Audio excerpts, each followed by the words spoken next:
Thank you, Ceann Corlin. Taoiseach, yesterday afternoon, the family of Sylvia Roach Kelly came to see me on their request. Her mother, sisters and brother. And they told me that up to quite recently, they were never told anything about the totality of issues surrounding the murder of their daughter or their sister. They were unaware that the person who had murdered Sylvia Roach Kelly had some months earlier savagely abducted and beaten a woman, Mary Lynch, who's now in the public domain, and he was released on his own bail of €200. And that whilst out on that bail, he went on to abduct a young child, 5-year-old child, at 3:45 in the morning in a Tipperary household, only thankfully to be intercepted by the child's parents and a brave Garda who was living next door and who arrested him. But incredibly, he gets bail again and goes on to murder their daughter and their sister. And Taoiseach, they had one simple message for me. They want answers to what happened. I believe that they're entitled to very basic and straight answers to the questions that they now have. And so do the other victims of the assaults, the very serious assaults and endangerment that are contained in the dossier that I sent to you last week. Now, these families and these victims don't need 10 volumes of material or paper, Taoiseach. They need simple explanations. And that is why, Taoiseach, I would put it to you, given the sensitivity of the issues involved, the fact that it involves security and public confidence in the administration of justice, that the only effective way to deal with this is to initiate a commission of investigation with full High Court powers and compatibility and a capacity to deal with such issues effectively and efficiently. Thank you. And I would ask you to do that. And finally, I would ask you if you would indicate to the House that Minister Shatter, and do you agree that he should come before the House to withdraw the statement he made that the whistleblower Maurice McCabe did not cooperate with the Garda inquiry independently points, and that he should not have said that, and that whatever Jesuitical interpretation one puts on this direction from the Commissioner on the 14th of December, the bottom line is we're at the pass that we're at, and we've had this spectacle of communications between the Commissioner and the whistleblower simply to facilitate Minister Shatter's stubbornness and his refusal and his reluctance to come before the House and admit that he got it wrong in relation to that key point. And I think he could resolve a lot of issues if he had the humility to come before the House and admit he was wrong to do what he did on that occasion. Thank you. Thank you, Taoiseach. Taoiseach. I think everybody can understand how sensitive and important this is for people who are the victims of crime, particularly the family of a good woman who was murdered. No more than the victims of any other crime committed throughout the country, people have a right to have a trust and a confidence in the justice system that we have. And public confidence in An Garda Síochána and in its oversight is something that is rightly an issue of great importance to this House and the members who serve here. In recent weeks, a number of events have served to weaken and to undermine that confidence. Now, I am determined that public confidence in these fundamental institutions be maintained and be rebuilt. And the best way of achieving that is to establish the truth in all of these matters. So to this end, the government today made 3 decisions. Firstly, we approved an amendment to the Protected Disclosure Bill, which is currently before the House, which will enable serving Gardaí to bring complaints directly to the Garda Síochána Ombudsman Commission. Secondly, we decided that pending the enactment of this legislation, an interim confidential recipient will be appointed to receive complaints from serving Gardaí. The Minister for Justice was mandated to proceed with the required consultation with those who have to be consulted with, so that an appointment can proceed quickly.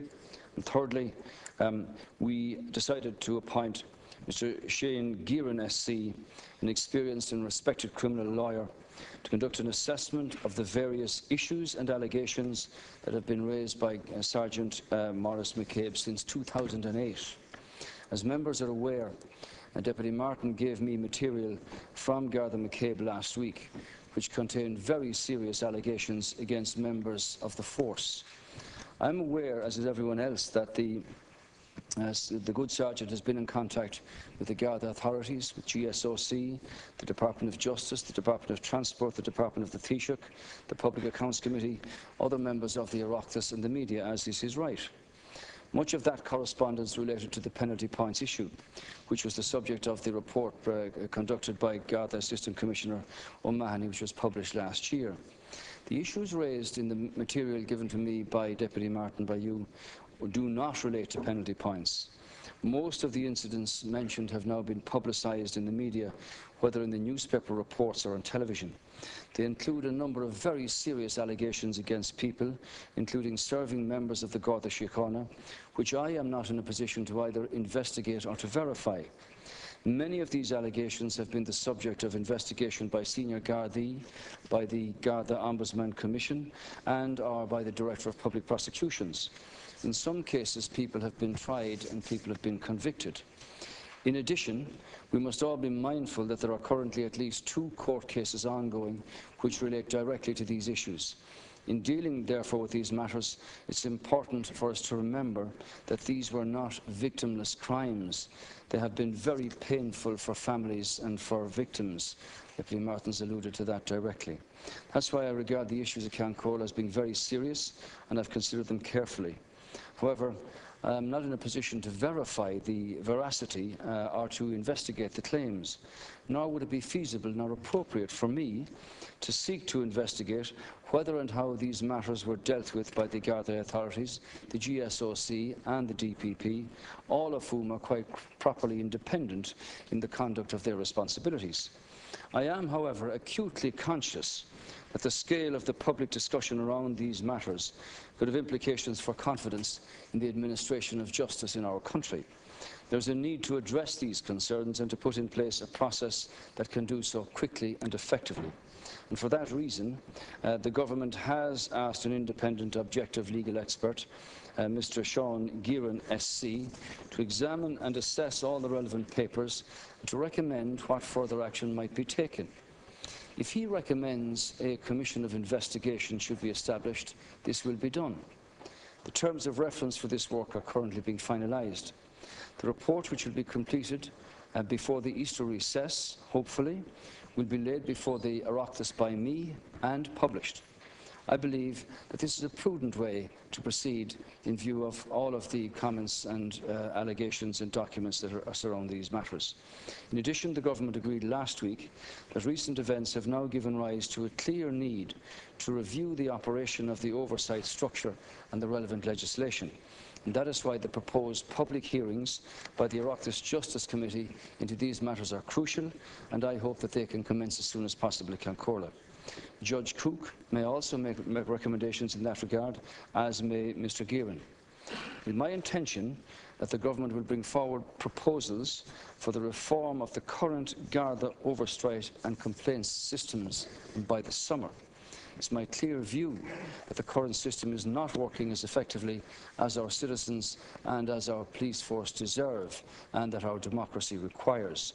It must be modernised and reformed. Now, tomorrow, Deputy Martin, I intend to have statements here in the House all day, except for leaders' questions, and they will be led off by the Minister for Justice, who is quite happy to attend and who will finish up the conclusion of those statements with a question and answer session for any members of the House who wish to ask. Thank you. Deputy Martin. Thank you, Taoiseach, for your reply. And could I put it to you, Taoiseach, that of course I accept that you're not in a position in any shape or form to arbitrate or to test the veracity of the very serious material that's in the dossier that you have. But of course that material was with the Minister 2 years ago. And of course it was with the confidential recipient over 2 years ago and was supplied to him. And you know, Taoiseach, having read it, that the material jumps out at you. And it's not satisfactory to say that because a person was convicted of murder in one instance, that that's the end of the matter. That misses the point entirely, as you know. And that is why your senior counsel will not have a statutory basis, Taoiseach, will not have powers of compellability, and so on and so on. And the only vehicle that can enable you or enable the government or indeed the Oireachtas to do that is a commission of investigation under the Commission of Investigation Act of 2004. And I think it has proven to have the capacity to investigate these matters, which are very, very serious, and you've acknowledged them, to be fair, as being very, very serious. It's the only vehicle to do it, Taoiseach, effectively, efficiently, and with confidence. Because the victims and the families of the victims, at least the family I met, their big fear simply, Taoiseach, is that this will all be covered up again. That's a basic. I'm just making the point to Taoiseach, from a lay person's perspective, that's how they look at the world. Question, thank you. That's how they look at desktop reviews, and they see all the kind of palaver and the general language around all of that. And unfortunately, that's the conclusion they will be afraid of. And I think, Taoiseach, what I noted from your reply is that you have not ruled out a commission of investigation. May I say I would have been happier if the government had appointed the senior counsel and given his task as one of scoping out the basis for a commission of investigation, which I think would be a stronger position and one that could quite readily be done. And it's one that would have my support if the role and function of that senior counsel is to scope out the basis for the initiation of a commission of investigation, and also that he would meet the key people concerned and engage with them. Thank you. Yeah. I don't think that there's any difference of opinion about what we want to do here, Deputy Martin, or for anybody else in the House. We need to have the truth of these matters. We need to have confidence and credibility and integrity in both the Garda Síochána, in the conduct of their affairs on behalf of the people of the nation, and also in respect of the GSOC. Now, see, when you gave me this documentation just last week, we now have a response to it as to what we intend to do. I am not in a position to have the documentation from the DPP or from the GSOC. These are completely independent bodies of this House. Obviously, the Garda Síochána, on the directions of the Commissioner, investigated quite a number of the allegations that were made. But the report that I have here in respect of assaults and the conduct of Garda and that is directly contradictory to those findings. So who am I to believe here? So in the interests of having answers for people, so that clarity is brought to this, that's why Mr. Gearan, SC, who is an experienced criminal lawyer, will assess the investigative methods that were carried out on the papers that are available to him.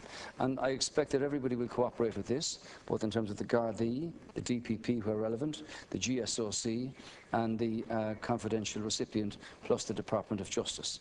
And what I have in mind there, Deputy Martin, is that the SC, with the criminal lawyer's practice, would look at that process and make recommendations, present a report to me as Taoiseach, which I'll bring before the Oireachtas and have it debated publicly. And clearly, if his recommendations are that there is further work required here in terms of an investigation, then that shall be done. Because no more than what happened on a number of occasions in the past, where a scoping exercise of merit was carried out, justifying the setting up of investigations. That's what happened. Indeed, as you're well aware, that's what happened in the case of the scoping exercise that led to the Commission of Inquiry in the Morris Tribunal in Donegal many years ago.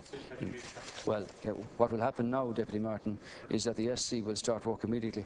Hopefully, a lot of paper here that he can report to me before Easter, and that we can decide then what is the best thing to do here. As I said, the GSOC and the DPP are utterly independent of this House, but I do expect that in a matter of public interest here, where investigations have taken place, and some of these allegations, as you're aware, have been investigated by the Garda Commissioner, by the GSOC in part or in full, or by the DPP. So that work has been done. So now it's necessary, in the interests of truth and credibility, to have the truth established here. You started off by asking the question in respect of the family of a good woman who was murdered. I feel for that as well, and obviously every person in the House, irrespective of who they represent, understands that we need clarity, integrity and credibility, and I hope that this can lead to that. As I said, Deputy Shatter, in respect of the documentation that he received from the whistleblower, read that, got it on the 23rd of January, responded on the 24th of January, and received a very long piece of correspondence from the Garda Commissioner in respect of investigations that had taken place in regard to the matters mentioned in that letter. Thank you. And Minister Shafer will deal with that tomorrow morning when he opens the statements here, Deputy Martin.